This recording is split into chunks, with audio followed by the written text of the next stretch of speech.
Bonjour mesdames et messieurs, bienvenue à votre journal du premier congrès de médecine. Bonsoir, docteur Landouré, Sekou Landouré, vous êtes médecin interniste. Nous vous remercions sincèrement d'avoir accepté de participer à notre premier congrès de médecine sport. Alors, vous avez fait une présentation. Quel est le message à retenir? D'accord. Merci, chers frères, chers amis. Alors, par rapport à ma présentation, d'abord, je vous remercie de m'avoir associé à ce travail. Et le message clé par rapport à ma présentation sur l'activité physique, le système immunitaire et l'impact chez les sujets immunodéprimés, c'est qu'une activité physique faite de façon modérée est très bénéfique pour la santé et pour le système immunitaire. Et très bénéfique également chez les personnes vivantes avec le VIH en réduisant l'incidence surtout de beaucoup de maladies liées à l'immunodépression au VIH. Bonsoir, docteur Samba Kourouli. Vous êtes médecin du sport, spécialiste en santé publique et également membre du Collège malien des médecins du sport. Alors, vous avez participé au premier congrès en faisant une présentation sur le dopage. Alors, sur le dopage, qu'est-ce qu'il faut retenir? Non, sur le dopage, qu'est-ce qu'il faut retenir dans l'ensemble? Déjà, normalement, il faut éviter l'automédication parce que déjà, c'est confié toujours aux médecins. Déjà, normalement, l'étude qu'on a eu à faire a montré déjà la responsabilité par rapport déjà à la méconnaissance vraiment du dopage. Donc, sur le plan sportif, déjà, il faut faire en sorte que déjà les médecins soient au centre. Il y a déjà de toutes décisions que les entraîneurs et les sportifs prennent dans le cadre vraiment de l'amélioration de la performance. Voilà, donc c'est ce que j'ai à passer déjà dans le cadre de ce premier congrès de la médecine du sport. Donc les médecins du sport est au centre. Il y a déjà toutes décisions que vous allez prendre dans le cadre de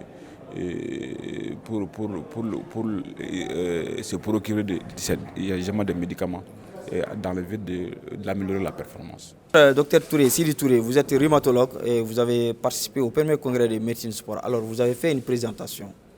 Qu'est-ce qu'il faut retenir de cette présentation? Merci, docteur Bagna. Je vous remercie pour avoir associé ma modeste personne et la Société malienne de rhumatologie à ce premier événement. Et un événement qui a marqué par la qualité des interventions et beaucoup plus par la participation.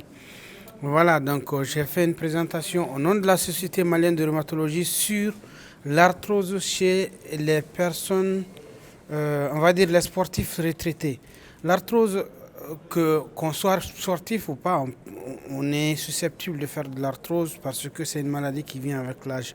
C'est une destruction du cartilage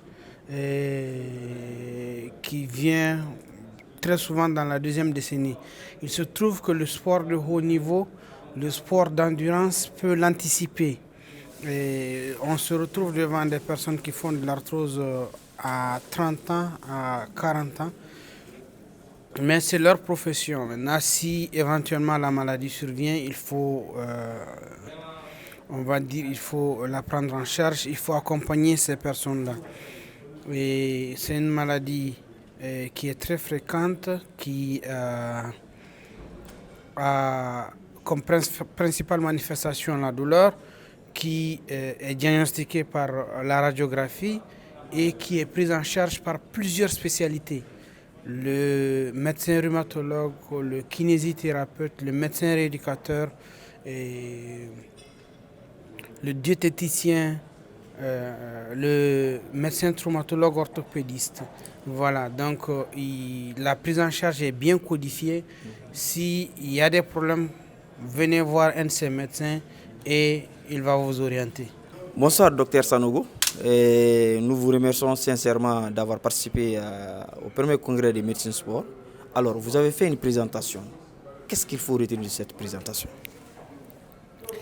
Merci, docteur Babi. La leçon de la présentation, c'est que l'asthme n'est pas une contre-indication du sport et qu'un sportif de haut niveau peut faire tous les sports dont il a envie, sauf la plongée, comme je l'ai évoqué dans la présentation. Donc, il suffit d'un bon suivi C'est-à-dire un asthmatique doit bénéficier d'un traitement de fond pour éviter les crises, donc pour pouvoir exercer à bien sa profession.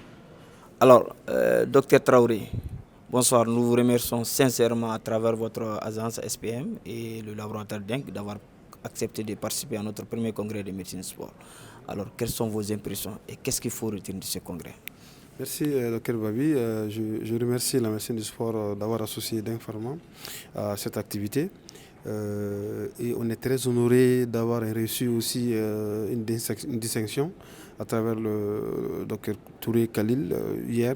Vraiment, ça nous a vraiment fait plaisir. Et je pense que c'est une première et DENC Pharma quand même a toujours été avec les sportifs depuis 2007, 8, 9. Et je me rappelle le premier congrès, la première formation des kinés du Mali qui a été faite au Omnisport, qui date de 2007 ou 2008 comme ça. Donc DENC Pharma a toujours été là. Je pense que c'est une belle initiative au laboratoire, toujours d'être là derrière les sociétés savantes et puis de les accompagner pour leur activité. Je pense que ça ne doit pas rester une première. Je pense que vous devez faire en sorte que vous pouvez pérenniser ces activités. Parce que c'est vrai que ça vous permet de mettre en jour et nous, ça nous permet de mieux nous connaître et de mieux connaître nos produits.